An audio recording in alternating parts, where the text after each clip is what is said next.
Arena Breakout Infinite, a free-to-play shooter that's been making some pretty bold claims like the most visually stunning and immersive FPS experience that isn't in perpetual alpha state, is entering its closed beta tomorrow, or perhaps now as the time of publishing this and when you decide to watch this video, today. In this one, I want to run down a bit of everything that you should know about this going into the beta and what to expect from the project as a whole. So drop your thoughts as we go along, drop a like if you enjoy, and make sure to subscribe for more FPS coverage. We've admittedly got quite a bit of stuff upcoming for the COD 2024, or maybe Black Ops 6 as it's called, discussions upcoming, but we're still going to keep on pace with a variety of FPS titles out there as well. But for now, let's jump into it. So Arena Breakout Infinite, what is it? Well, it's a free-to-play extraction shooter that's built for PC off the popularized mobile title Arena Breakout. With over 80 million users since its launch, the mobile game was looking to jump to a more dedicated, more hardware-intensive build and something to push the limits, but also open up to a new player base. So here we are, arriving at PC. It seems to be going well so far. The game has well over 100,000 wish lists on Steam already, and currently it's PC only on Steam, but in the future, I wouldn't rule out console support if the popularity soared enough. I mean, 80 million mobile users is a pretty good start in popularity for the project, and 100,000 wish lists in 3 days after its announcement, again, pretty good signs. Beyond that, it's described as an ultra-realistic, immersive military simulation. Join a fight to shoot, loot, and raid your path to fortune. With jaw-dropping visuals and true-to-life audio, push through tough battles where the stakes are high and the rewards are even higher. From what we've seen so far, it definitely looks like it has some cool features to it. I mean, the gunsmith is one in particular that looks pretty awesome. Very in-depth, tons of customization, upwards of what appears to be 16 customizable parts to your weapon, and more than just one weapon to play around with in that beta and then full game release date at that point. Plus, to me, the overall project looks like a little more arcadey version of an Escape from Tarkov, but on a free-to-play scale. We'll come back to that in a second, because that is, of course, one of the big selling points, is that it's free to play, but okay, it's entering the beta. How can you play? Well, unfortunately, right now it is a closed beta. You can either register on the official game website and hope you get picked for registration, or you can maybe try and enter some key giveaways here, where the open regions to play are the US, Canada, Singapore, and the UK. So the whole world, unfortunately, is not included in this just yet. But this is just the closed beta. As we'll touch on in a second, I wouldn't be surprised if there is an open beta slated for the potentially near future, but right now it's a more closed beta build here. So when does this start? Well, as we mentioned in the intro, it actually might be live as of the time of you watching this video, starting at 10 p.m. Eastern, New York time, London, 3 a.m., and in Singapore, 10 a.m. You can end up jumping in if you end up getting a key here for this beta.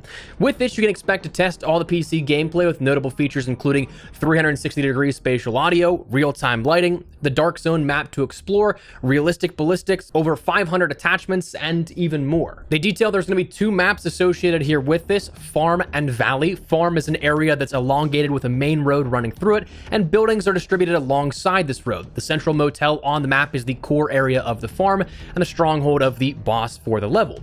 Valley is a vacation area with a high terrain around the edges and then lower in the middle. The southern beach villa is surrounded by a bay, creating a secure and comfortable environment for the gang leaders to securely place their wealth. But atop the low hills in the middle of the valley sits the courtyard used for gatherings, and a secluded small factory lies on the base of the mountain to the north, casting a shadow over the entire valley, awaiting your exploration. So you're going to have a decent bit to play around with and try and master, it seems like, based off the images associated with this. They're not the biggest maps imaginable, but they're also going to be something that is a lot to discover, a lot to explore, and also a lot to look out for in terms of enemy incoming fire. Now, as for an end time, they just simply have on the FAQ, please check future official announcements.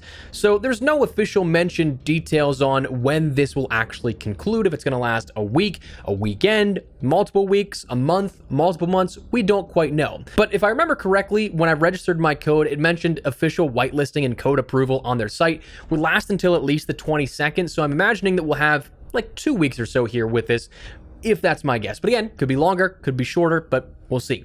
As for future play periods, I would not be surprised if we do see it go into an open beta. Nothing is confirmed though, but I kind of feel like that'd be likely. It seems like they're really trying to push for this to be something that capitalizes on the environment and the genre right now, but also because they stated they don't want it to be in perpetual alpha. So they're going to try their hardest to get this pushed out and as best as possible in a short period of time, it seems like, but that's probably going to rely on a lot of play testing from people eager to jump in and test it for themselves.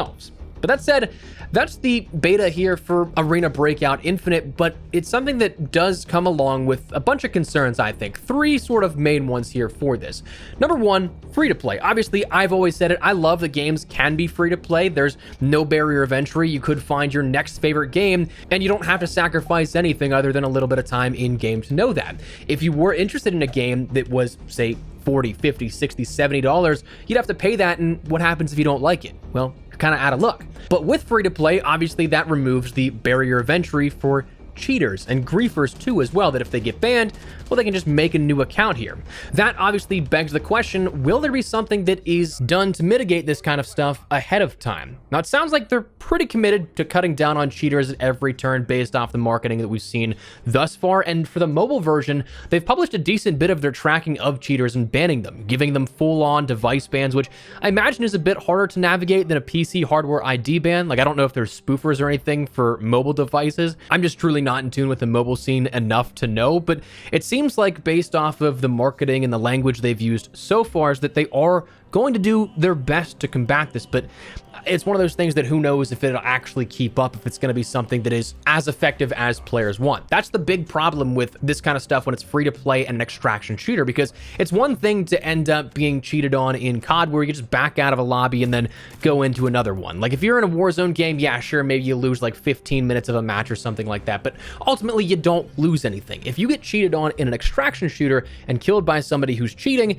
well, you could lose days upon progression for your loot and what you have on you. That's something that there actually is loot that's gone forever. There are consequences to being killed by a cheater. So whether or not there's a system in place to mitigate that in regards to either stopping cheating altogether, if there's a way to recover your loot once lost, if killed by a cheater that ends up getting reported and actually banned as a result, we don't quite know, but fingers crossed there's something. Second, the potential for pay to win long term. We talked about this in the discussion we had when this was revealed, that it's definitely got the potential for pay to win in the long term because it's a free to play game. You got to keep the lights on, paying the developers and all in some way, shape, or form. Yes, it's backed by one of the largest companies in the world, and so sure, it's a drop in the bucket that if they really wanted to be cool, they could just be like, yeah, we're not gonna do that kind of stuff, we'll take the loss, but it's a business. That's never gonna happen.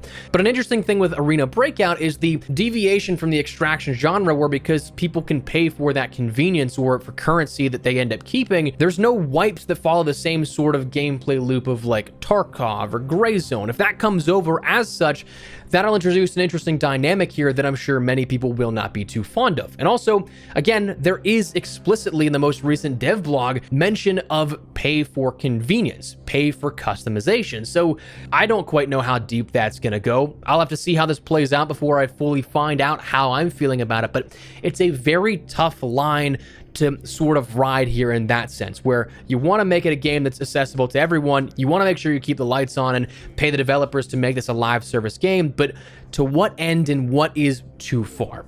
And then finally, last thing is something that I feel like is like a 50-50 among players, is that this is associated with Tencent, the global publisher that honestly just has a whole back catalog of putting out some crap games and some games that are just blatant rip-offs as well. So for some people, that is a non-starter and something that just they don't have any interest when hearing that they're associated with that. But that I think is a bit more subjective on the matter. But there's definitely concerns. There's definitely stuff that I think is going to be answered here as the game is playable over the course of the next week, 2 weeks, 3 weeks, however long it may be. But Arena Breakout Infinite is finally now going to be in a playable state where we're going to see the entire game in full. So that said, that's where we're going to wrap it up. Just wanted to talk a little bit about this here ahead of the beta, letting you know what you need to about this if you wanted to potentially jump in or try to jump in, and what you may be expecting to see here in the coming days to weeks as more gameplay is revealed. But that said, that is where we're going to wrap it up. Let me know your thoughts down below. What do you guys think of this here? Do you like the idea of a free-to-play extraction shooter rivaling Tarkov, having a bit more Arcadia feel that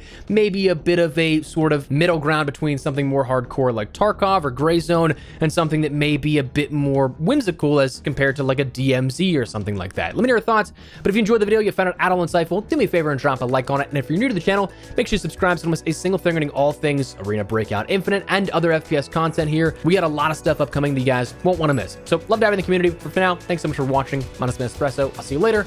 Take care and peace.